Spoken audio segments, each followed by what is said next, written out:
প্রিয় শিক্ষার্থীরা, আপনাদেরকে স্বাগতম জানাচ্ছি আপনাদের প্রিয় কাজী বিসিএস কেয়ারে।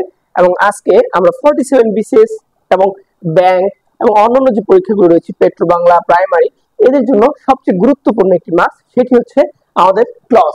এবং এই ক্লজটি আপনারা দেখে থাকবেন প্রতি বছরই বিসিএস এবং অন্যান্য পরীক্ষায় এসে থাকে। তাই চলুন আপনাদেরকে খুব সহজেই 5 মিনিটের ভিতরে ক্লজের সবগুলো গুরুত্বপূর্ণ অংশ আপনাদেরকে খুব সহজ টেকনিক্যালি শিখিয়ে দিচ্ছি। চলুন।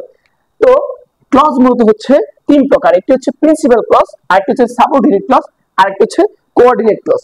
এবং এই প্রিন্সিপাল ক্লজ হচ্ছে মূলত একটি ইন্ডিপেন্ডেন্ট বা স্বাধীন ক্লজ, এবং সাবঅর্ডিনেট ক্লজটি হচ্ছে মূলত একটি ডিপেন্ডেন্ট ক্লজ, এবং আরেকটি হচ্ছে কোঅর্ডিনেট ক্লজ।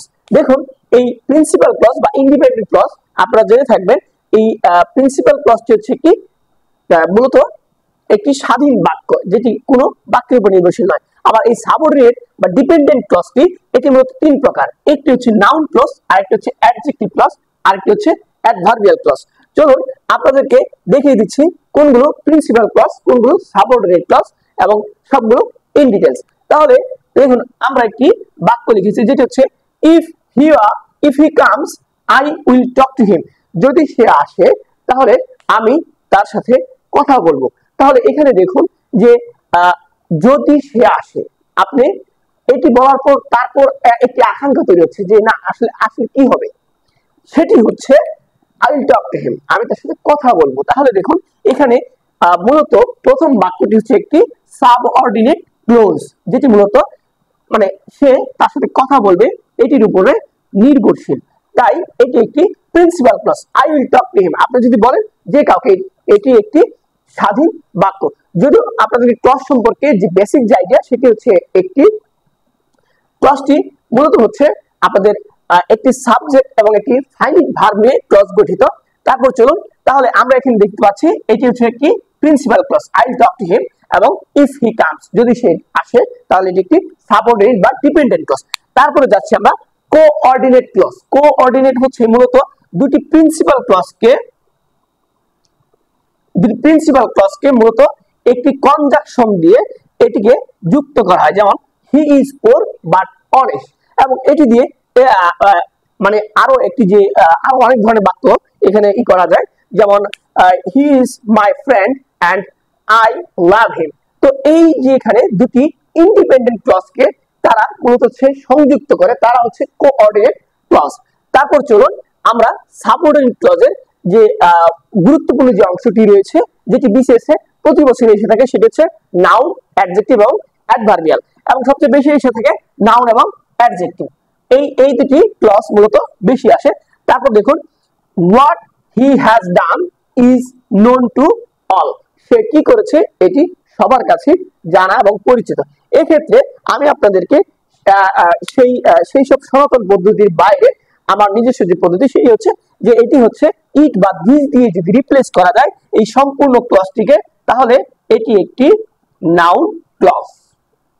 দেখুন, it is known to all, এটি সবার কাছেই পরিচিত, তাহলে এটি কিন্তু একটি সম্পূর্ণ বাক্য আপনাকে দেখাচ্ছে, তার মানে এটি একটি নাউন ক্লজ।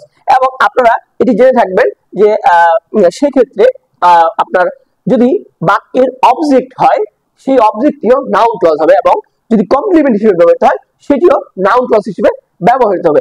যেমন যদি আপনার সাবজেক্টের পর অক্সিলারি ভার্ব এবং তারপর অবজেক্ট হয়, সেই অবজেক্টটি যদি আপনার সাবজেক্টকে নির্দেশ করে, তাহলে অবশ্যই সেটিও একটি নাউন ক্লজ। চলুন যে তারপর আপনারা এটাই আমার ফ্রেজ অংশে দেখলে আপনারা বুঝতে পারবেন যে ফ্রেজ এবং নাউন ফ্রেজ এবং নাউন ক্লজ দুজনকেই ইট দ্বারা রিপ্লেস করা যাচ্ছে। তারপর রয়েছে I like the book which is on the table. আমি ওই বইটিকে পছন্দ করছি যেটি হচ্ছে কি ওই টেবিলের উপরে রয়েছে বা আমি পড়তাম। যাই হোক, এখানে যে বিষয়টি রয়েছে যে এই which is on the table, এটিকে আমরা দেখছি যে এটি মূলত হচ্ছে কাকে নির্দেশ করতেছে, এটিকে এই দি বুককে মূলত নির্দেশ করছে, এবং এটি হচ্ছে একটি নাউন। তাই আপনারা জেনে থাকবেন যে নাউনকে মডিফাই করছে বা নাউনকে সে হচ্ছে বিশেষায়িত করছে, সে হচ্ছে মূলত অ্যাডজেক্টিভ ফ্রেজ।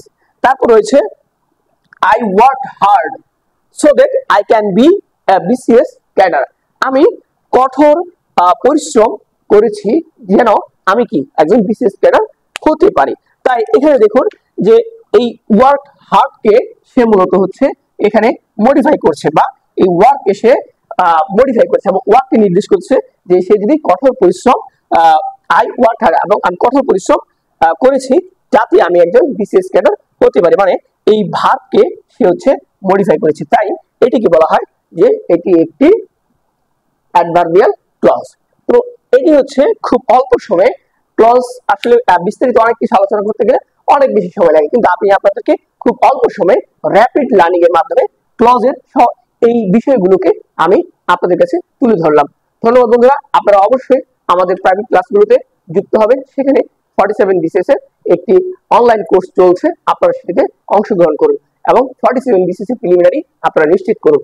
200 টপিক থেকে আমরা আশা করছি যে সেখানে 160 থেকে 70টি মার্কস আমরা এনশিওর করতে পারবো। ধন্যবাদ বন্ধুরা।